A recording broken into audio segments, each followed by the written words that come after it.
Welcome to Fall, Rise, Give, where we explore life's ups and downs through the lens of a mainstream drunk's design for living. Join us as we navigate the twists and turns of life, sharing stories of resilience, hope, and the power of giving back. Whether you're sober curious, in recovery, or simply seeking inspiration, this podcast is your go-to for real talk, raw emotion, and a whole lot of heart. Tune in and discover how to fall, rise, and give back in life's extraordinary journey. Welcome to another edition of Fall, Rise, Give. I'm co-host Bartender Bob. That's Kumar. Yes, sir.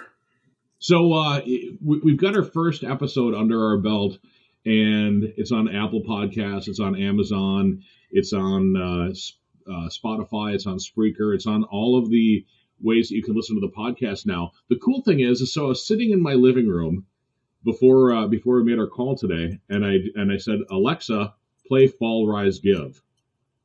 And bam, listen. It just popped on right there on my Alexa app. Love it. So we're able to pull the podcast up now on basically anywhere that you can listen to podcasts. Yeah, it's pretty exciting. I'm really excited about the journey that we're on, Bob. Me too. I'm excited to see where it's going to go. You know, I mean, we're 1 week in and we've got it on the different apps, so that's really cool. So let's talk, Kumar. Let's talk about the title of the podcast, the title of your book, the title of what we're doing is Fall, Rise, Give. Let's talk about the falling. Yeah. It's a fascinating topic. I think falling and why do we fall? Why do we fail? Those are painful things that we don't want to talk about all the time. These are things that we wish we hadn't gone through. I have fell or failed many times in my life to a devastating level at sometimes. Where do you consider falling? What is your definition of failure, I guess? Definition of failure really is simple. It's not getting what you want and maybe having that could be a devastating level of losing your business, losing your relationship, losing your job. You could find yourself in a bad health situation and gain a bunch of weight and not happy with your life. It's basically dissatisfaction at a deeper level with the way things are going. And so falling to me is a particular event or a situation that you find yourself and you're not happy with it at all. You're just very dissatisfied with the way the results have gone. May have been in your control, may not have been in your control, whatever it is, but you have find yourself in a very dissatisfied place that you find yourself suffering, lots of pain associated with it, lots of emotional trauma at times. But it's at the end of the day, it's about dissatisfaction with the way the situation has gone. So when you sent me show notes on things you wanted to talk about today, you mentioned fat, old, and numb. So explain to me what you mean by that. Yeah. So for me, I've fallen multitude of times in life, from business failures to job losses and things like that. But most recently in 2020, with COVID hitting the scene and a lot of people, basically cocooning in their little pods, if you want to call it that. I was working at the time. Things were normal on the surface. And I, just to deal with the pain or the fact that I couldn't go outside or couldn't go to events and couldn't go to my restaurants, I found myself in a situation where I ended up drinking a lot. Hate to admit it, but also smoking a lot. I ended up starting to smoke about 10 cigarettes a day. I would find that as an excuse to get out of the house. I was working from home at a professional software company. And I ended up weighing myself at 289 pounds. I'm 6 foot. In college, I weighed about 185, high school 175. I've run 4 marathons. I played college tennis. So I'm a pretty athletic guy. I wasn't born to be that heavy. But it wasn't just the weight. It was the fact that I was living a very dissatisfied, painful life that was basically numb. I would get up, have my coffee, go smoke a cigarette, get myself ready with a shower, what have you, to go to work. But basically working to live living to work, and essentially had no emotions, no inspiration, nothing that I really wanted to achieve, but I was just living what I call a numb life. And so hopefully that explains it. I can delve into it deeper. It's a painful way to admit that you were in that situation, but it's just very dissatisfied, very painful experience of living day to day and eating unhealthy stuff, smoking, drinking every night. A glass of wine, started out with that at 4 o'clock to, 4 or 5 glasses, what have you. Fall, Rise, Give podcast. I'm bartender Bob. That's Kumar. We're talking about fat, old, and numb. And honestly, Kumar, at 55 years old, there's days that I do feel personally that I feel fat, old, and numb. But we're talking about you right now and your quest or on your fall kind of. Do you feel like you're healthy now that you've turned the page to a new life? If you Yeah. I definitely am. The journey started in 2021, right away in January. As soon as the gyms opened, I made a commitment to stop smoking. I made a commitment to go to the gym every morning. I'd say about 98% of the days since then, I've gone to the gym in the morning before work. I have low blood pressure now. I don't have any sort of a medical condition. My resting heart rate has gone from 70 something to 61. I've dropped about 40 pounds, 50 pounds since then, and living what I call an inspired life, and haven't touched a drop of alcohol for about 7 months. Wow. So was that a big change for you, the no alcohol? Yeah, it was. Been always drinking through high school and college, never seemed to have a problem with it, but it's a progressive disease, I guess.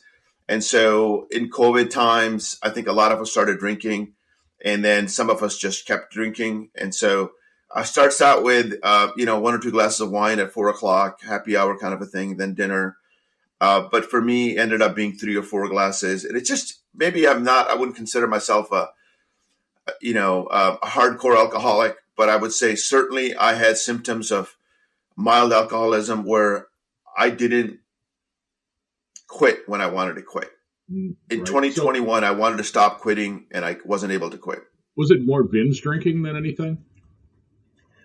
Not really, because it was drinking every night. I wasn't drinking 6 or 7 or 8 glasses of wine, maybe just at events, what have you. But I think that's what it is in college. I think that's what it is in high school events. But I think that once you're drinking almost every night, I think that's when it becomes a problem. Right. And, being a bartender, I do see that. I see a lot of people that have that gene that you're talking about, where they go in and they drink every single night and they drink to excess every single night. And then I have other people that come in that it's more of a social thing, where they come in just to talk, to find out what's going on around town, and to find out why the cops drove by the other day, or why they were sitting in front of Betty's house, and why was the ambulance over at Joe's house, and so I think a lot of people in a smaller town use the tavern as a social hangout. Yeah, I think that in the big city, I obviously live in Seattle. It's a major city. I live in town, in the heart of the city, and people go there to kind of see what's going on in the neighborhood. But I think they also want to watch sporting events. They want to hang out and just see their friends, the locals, and just the social aspect of it is huge. And I value that, actually. It's just that when the social aspect turns into, hey, do I really need to go every single day? And is that kind of like a drug that I need? Mm-hmm. That's when you start to question yourself. And that's when what I think we're talking about is, that's when the fall, rise, give thing and kind of the resiliency and kind of the things we're going to talk about later today and in the future is really comes down to is, hey, when does it become a problem? Is it a problem today? You know yourself. I don't. Nobody can prognosis for you. And I think that's the key, is like taking it to social level. We all want to enjoy it. I'm definitely supportive of it. I go to restaurants and bars on a regular basis now, still with my wife, and hang out. But I definitely see a different perspective for myself now that I'm not drinking at all. So Kumar, I know that in our conversations that we've had off the air, we were talking a little bit about, some of the journey that you've taken in order to get to the point where you are right now. And there's a program that you're a part of. And is that something that we're going to be able to talk about while we're doing the podcast? Yeah, I think we are. I call it the secret program, the attitude adjustment program. People might be able to infer from that. So I think the program is really a spiritual journey. I think we're all on. I think the program is very interesting. It scares a lot of people. I think it's full of shame for a lot of people on the outside. People on the inside of the program are living a very inspired life. And we're going to talk about it, but we're going to call it the secret program for now. We may get into the details of it, but right now, think of it as an attitude adjustment program, a spiritual program that I'm a part of. And I support to 100 level, but I think I don't want to scare people by the name of it. And that's kind of why we're being a little coy about it. Well, let me ask you this. Has your attitude about the secret program changed since you probably heard of the program when you were young, and then you're thinking to yourself, oh my goodness, and then as you got older, you probably heard about it and you're like, I want nothing to do with that. And then as you're actually approaching middle age like we are and realizing that you have a problem that, this program might be able to help, is going into the program like the first time, was it scary, or you're like, oh my God, where, what am I doing here? Is somebody gonna see me, kind of thing, or you know what I mean? Yeah, totally. I wouldn't call it scary. I certainly didn't want to admit that I had a problem with alcohol. I knew inherently I did. I actually was dry, as I called it at the time, for 30 days. I was able to string together 30 days in a row on my own, and I knew I couldn't drink because I wanted to live an inspired life. I wanted to do things that gave me joy on a daily basis. I wanted to read more. I wanted to meditate more. I want to be more present with my wife and my kids. And instead of living what I call, as you mentioned, a fat, old, numb life, I wanted to live an inspired life. And so going in there, it was something that I wanted to do. I had no clue what it was about. When I went in there the first day, they started talking about God this and God that and higher power this. I was like, wow, this is pretty cool. They're not talking about all the things that we hear about shame and you're bad and you're drunk and all of this stuff. They're talking about how do you live an inspired life? Mm-hmm. It starts out with a thing that they call physical sobriety, and then it turns into emotional sobriety. And then I learned from a book, most recently, there's something called mental sobriety, and there's something called spiritual sobriety. Yeah, I didn't realize that. Yeah, I had no idea. I walked in and one thing I did notice, I joined a Zoom meeting for the first time. A modern worker, I work from home most of the time. Through the Zoom, I was able to actually see people's demeanor. I was able to see, were they smiling? Were they happy? Were they living an inspired life? Mm-hmm. I was blown away, to be honest with you, Bob. I was blown away by their personas, how positive they were, how supportive they were of each other. There were stories of people being hard drunks. There were stories of people failing. One woman came in from Canada and mentioned she had a DDI the last night and her husband was going to leave her. It was all dramatic stuff. She showed up at 8 a.m. for the Zoom class and kind of rattled the cages of everybody there. But, people welcomed her with open arms. She was scared. She was terrified. And I didn't personally feel that way because I don't think I'm a hardcore alcoholic. I know I'm an alcoholic. Right. And I know that for me, what I call myself a mainstream drunk, and that's really where the place that I'm at. So does ego get the best of you? Heck yeah. Yeah, Bob, that's been my biggest problem in life. My ego, my self-centeredness, my self-will, as people call it. I think it's the way I want the world to be, and the dissatisfaction with things not going my ways causes a lot of problems. I think the ego is probably our biggest problem. I think ego is what stops us from doing something better for ourselves. We don't want to admit we have a problem because we don't want to feel the shame or the guilt around it. Yeah, we could talk about ego all day long, but I think, yeah, it's a major problem for me. And I'm learning to let go of the ego. I'm learning to accept things as they are. I have been working on accepting the way the world works is not the way I want it to work. And that is kind of the key. I'm sorry, I didn't mean to interrupt you there. Why do you think you have that ego? I think we all have an ego. I think we all, from the psychologists, they mentioned the ego, and I think there's a certain level of selfishness as being humans. I think when the ego goes riot, right? It's the self-will going riot. The world is not a happy place. The world is full of wars. Actually, it's not. It's not. It's you're going to run into trouble all along. People are going to make you mad. I was listening to a podcast this morning myself, and it basically, this guru, famous guru from India, Sadhguru, was mentioning how every single person in humanity will hurt you or has the potential to hurt you. Right. But only you hurt yourself. And we hurt ourselves because our mindset, our ego, because we're dissatisfied. We think what they're doing is different than what we want. And they may be doing the best that they can, given what they know. But we can't accept that fact because our ego is, I want X, but they're giving me Y. Yeah, and I expect this to be this way and this and that way. And it's like, to me, that's a hard thing for me to give up myself, you know. And being a radio personality for as many years as I was, and now being a bartender, I tend to work for myself. I mean, even though I'm working for a company, I tend to be for myself. So I too have the ego that you're talking about, and I know that, you know, that I think you have to have an ego in order to survive in the world, but you have to know when to step away from it and step aside and let other people in. Yeah. I think going deep into it, we have to have a sense of the self. Who am I? We have to look at not our names, not Kumar, not Bob. We have to look at, what am I about? I'm a set of belief systems. I'm a set of thoughts. I have a set of desires. I have a sense of the soul in me. If I actually get down to a deeper level of meditation or prayer, follow a particular religious path, you are all of those things. And there is a thing that wants you to be right all the time. And that's when the ego goes awry. That's when things go awry.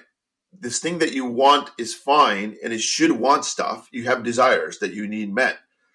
It's when the world doesn't give you the things that you want, how frustrated you get. That's when ego gets in the way. Right. So that's kind of what we're going to talk about a little bit down the road, more and more as we go on. Well, let me ask you this last question for the day.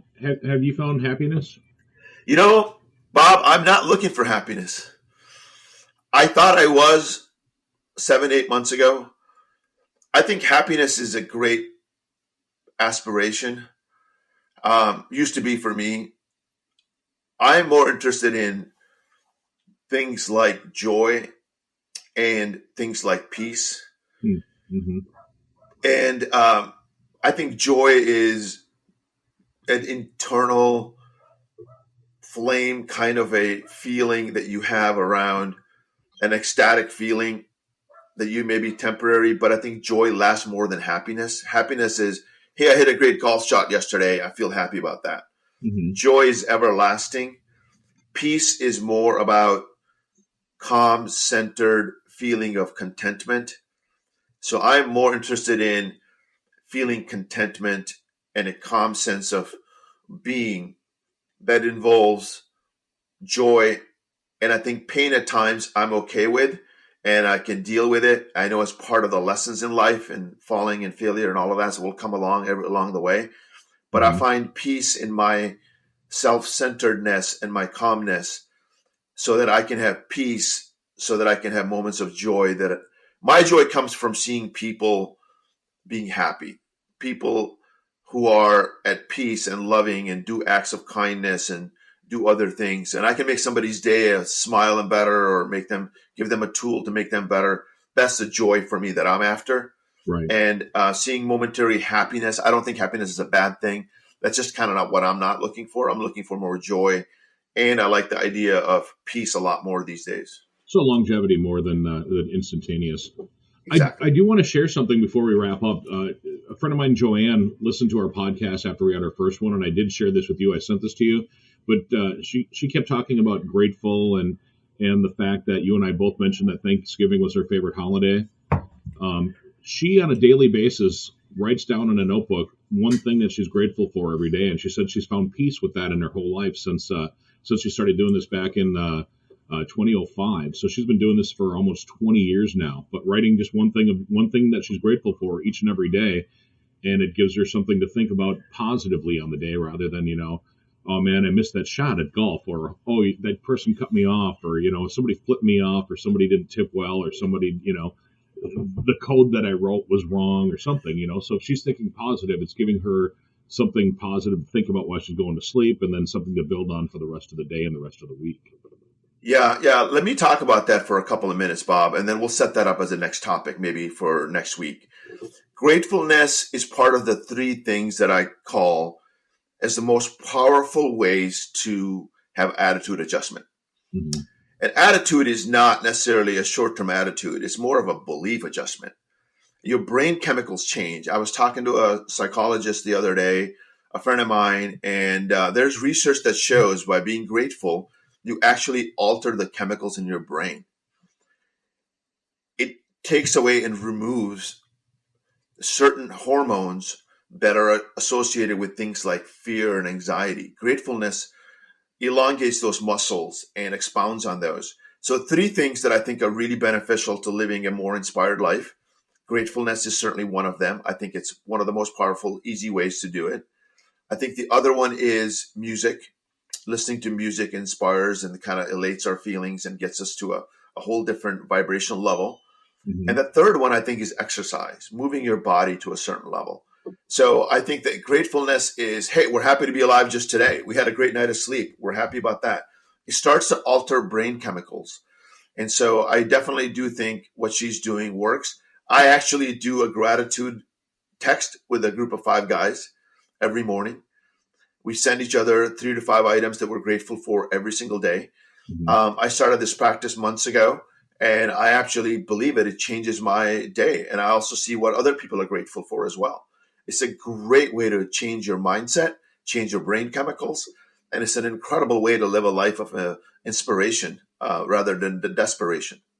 Well, let me just say that I'm grateful and thankful that you found me again after 40 years of being out of high school, just to work on this podcast together. And I do think that we're on the right track, and I think that we're going to hopefully change lives and have people more grateful with the lives that they have.